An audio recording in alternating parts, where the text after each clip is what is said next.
Todo mundo já andou de automóvel algum dia. Muita gente já dirigiu um, não é tão complicado. Da mesma forma que muita gente sabe dirigir um carro, muita gente sabe também usar a internet. Quase todo mundo sabe que existe um software chamado navegador, que permite usar a web. Essa é a parte da internet em que há diversos lugares virtuais diferentes, os sites ou sítios. Muita gente sabe usar o e-mail, que como a web é uma outra aplicação da internet. É como enviar cartas, mas usando o computador. Outras pessoas sabem usar aplicações que permitem conversas instantâneas, os chats, videoconferências e audioconferências, jogos online, entre muitas outras. Mas e quando o carro para? Você chama o mecânico? Calma, né? Pode ter apenas acabado o combustível. Quem tem um carro, além de saber dirigir, tem que ter um mínimo de noção de como ele funciona. Isso permite um uso melhor do veículo. Da mesma forma que a informação sobre como o carro funciona é útil para o motorista, assim também pode ser útil para você entender como a internet funciona. Ao menos o básico, para poder cuidar dela e utilizá-la melhor. Essa é a primeira parte do vídeo Como Funciona a Internet, feito pelo NIC-BR. Apresentaremos aqui o protocolo IP, que é a principal base tecnológica da rede. Essa é a Patrícia. Ela tem acesso à internet na sua casa. Contratou para isso o serviço de um provedor local. Na verdade, além da internet, o mesmo provedor fornece a ela TV por assinatura e telefonia. Tudo isso chega em sua casa em um único cabo. Isso a deixa bastante intrigada. Como pode a internet usar o mesmo cabo do telefone e da TV e ainda assim ser tão diferente, tão melhor em muitos aspectos? Patrícia sabe que consegue em alguns casos fazer ligações telefônicas mais baratas via Skype ou outro provedor VoIP do que via seu próprio telefone. Ela sabe também que consegue ver muitos vídeos no YouTube e mesmo filmes e séries usando serviços como Netflix e Crackle na hora que quer e com um custo menor do que o da sua TV por assinatura. Como serviços tão diferentes podem chegar na sua casa usando o mesmo fio? A verdade é que a internet faz uso basicamente da mesma infraestrutura de telecomunicações usada pelas TVs e telefonia tradicionais, mas usa essa infraestrutura de forma muito mais inteligente. Para começar, é preciso entender que a internet é bem mais complexa que a TV ou o telefone, e quando vamos criar algo muito complicado, todo mundo sabe, devemos dividir em pedaços menores, mais simples, e depois juntar tudo. O primeiro componente da internet para o qual vamos olhar, talvez o mais importante, é o chamado protocolo IP. Um protocolo não é nada mais que um conjunto de regras para os computadores e outros dispositivos conversarem entre si. No caso do IP, essas regras dizem duas coisas principais. Primeiro, dê um número, um identificador numérico, como um endereço, a cada dispositivo que fizer parte dessa rede.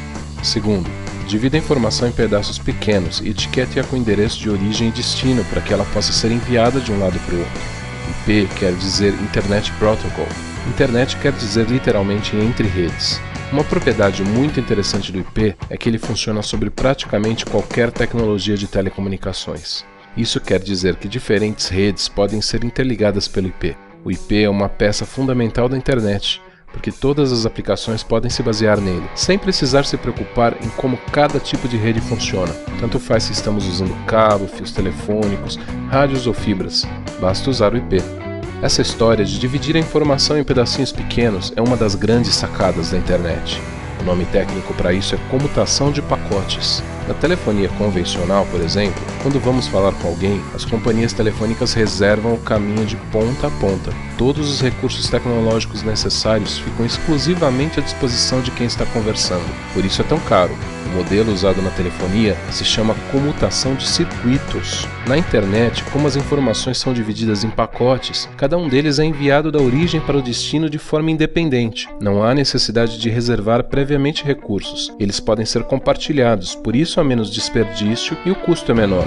É como comparar andar de carro e andar de ônibus.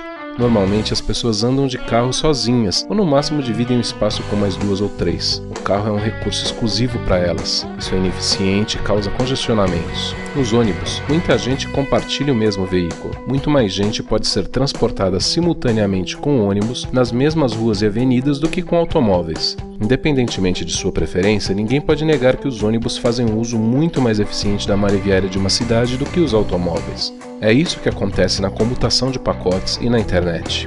Além disso, na internet geralmente há diversas opções de caminho para o mesmo destino. A informação que foi dividida em pedaços pequenos flui simultaneamente por vários deles. Se há algum problema em um desses caminhos, a informação apenas continua seguindo pelos demais. Isso significa que a rede como um todo é muito mais eficiente e resistente a falhas. Mas não nos esqueçamos da Patrícia. Ela já entendeu que a internet não depende só dos cabos que chegam à sua casa. Há uma camada lógica que a separa do mundo das telecomunicações. Essa camada é o protocolo IP. Ela entendeu também que o endereço numérico é atribuído a seu computador e que ele é único no mundo, e que as informações são divididas em pacotes que são etiquetados com esses endereços, permitindo que achem seu destino na rede. O próximo passo é entender onde o Google, o Facebook, o Twitter, o Netflix e tudo mais que a Patrícia usa se encaixam nisso. Na segunda parte deste vídeo entenderemos como a internet é formada por milhares de redes independentes, os sistemas autônomos, como eles estão interligados e como conseguem enviar os pacotes IP uns para os outros. Até lá!